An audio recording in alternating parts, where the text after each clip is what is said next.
Hey everyone, this is kind of the spur of the moment video, and I came to this idea kind of through a strange process. So I was looking at this knife thinking, I want to do a video on it.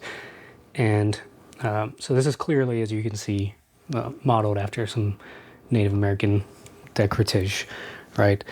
And it reminded me that I used to live right outside of the Navajo reservation when I was a kid in Arizona. And got me thinking, because it's Halloween, it got me thinking of the stories of that they tell of their, supernatural things. Of course, when you think of Navajo, you think of skinwalkers, right? That's their main one that everybody knows about.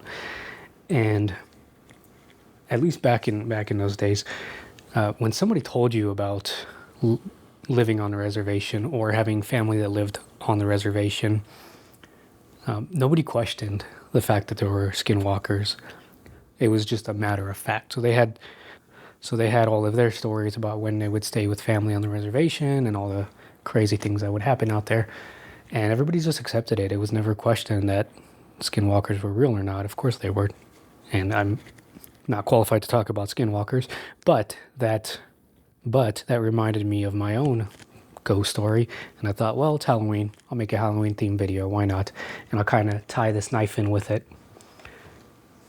So let's go over the knife just a little bit. So this is the Condor Blue River. They have a couple different models of the Blue River line.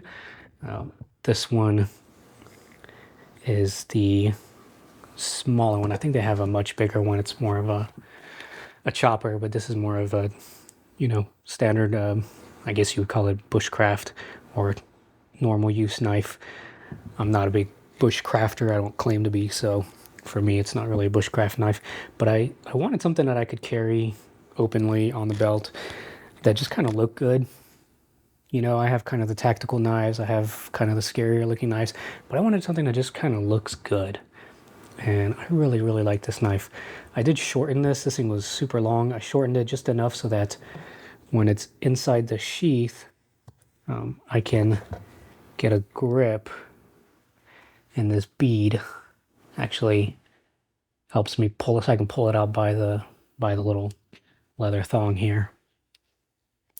And of course, the main attraction is this inlay here, because in the sheath you can't see the blade. It does have the kind of decorative file work there. It's a really nice looking knife. I mean, I really like the aesthetic of it. But what kind of bums me out is this thing is hidden when it's in the sheath. So if I actually sheath it, you can see that it's hidden. So what I try to do is just ever so slightly kind of carry it like that, just so you can see it, but it doesn't fall out, obviously. Because obviously you want to see that. That's kind of the traction of the knife, is this decorative work. Of course, it does have the little rosettes. Let's see if I can zoom in here. So it does have these little rosettes. Kind of decorative rosettes. Now, the sheath. There's a couple small things kind of bum me out. One, this back throat part is not finished. And I can burnish it, that's not a big deal, but just so you know that it's not finished.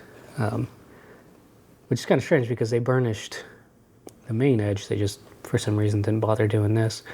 And then the belt loop is, I'd say, good and bad. It's good because you can carry it the way it is right here. You can carry it straight up and down or give it a little bit of an angle. The only problem is it doesn't tend to stay in either one. So you have a choice, but it may not stay in the position that you want it to. But other than that, I mean, the sheath it's a nice sheath. It's got this little buffalo hunting motif on it with the little band of design there. And the knife itself is a good size. I really like this palm size, which is about a 4-inch. Usually about a 4-inch blade is where you get kind of the sweet spot, where it just fits really nicely in the hand. And I really enjoy carrying this one. But so, yeah, this made me think of the Navajo's ghost stories. and which made me think of my own ghost story. So in honor of Halloween, I'm going to tell you about my own ghost story. So we had just moved in to a new house. This was when we, not when we first moved to Texas, but fairly soon after we moved to Texas. It was the second place we lived in Texas. And the house behind ours was owned by this older couple. And they lived alone because their kids were all grown and gone. And we had just moved in, I mean, within maybe weeks. And so it was, I think there was 3 or 4 of us for sure. Myself, my mom, and at least one of my siblings. I don't know about the other one. But we were outside in the yard, and my mom goes, "Oh, look, there's a little girl." And we look in the neighbor's yard, and sure enough, there's a little girl. She's playing in the yard. Probably about 5, right? 4 or 5 years old. And we didn't think anything of it because we thought, okay, they're older. It must be a grandkid. So we just go about our business. And at least 3 of us saw it. I don't know about the 4th one, but at least 3 of us saw her for sure. I mean, plain as day right there, playing in the yard. So fast forward about 6 months, and we're talking to the neighbor. And my mom asks, "Oh, who was the little blonde girl that was in your yard?" And he goes, "What do you mean?" And she says, "Yeah, there was a little blonde girl, several months back. She was just playing in your yard by herself," which I guess was kind of odd because, I mean, I know she's in the yard, but usually kids that age, they have a little bit of supervision. But no, she was by herself, completely by herself. And he goes, "Hold that thought." And he runs inside, he gets his wife, and he says, "Okay, tell her what you told me." And my mom was like kind of confused, okay. Well, we were just asking who the little blonde girl was. And he looks at his wife and he says, I told you. What did I tell you?" So, of course, we're trying to figure out what's going on, and he tells us a story. So this little girl was a relative, I think maybe like a grandniece. I don't remember exactly, but not a grandchild. It was something else, like a grandniece, I think is what it was. You got to remember, this was a while back at this point. And it turns out she had died, years before we moved there from a brain aneurysm. And so there was no little girl. I mean, there was no other little blonde girl in their family. There was no other little blonde girl in the neighborhood, on that area of the neighborhood that we'd ever seen, especially not sneaking into people's yards to play by herself. And the odd thing was, she didn't look strange. So when you see these stories about ghosts and they say that they're translucent or whatever, I mean, this was nothing like that. This was just a little girl that looked flesh and blood, nothing strange about it, just playing in the yard, running around. She wasn't really playing with anything. She was just running around the yard. Her clothes weren't out of date or anything. I don't think she died like 50 years before. It was just several years before we moved there.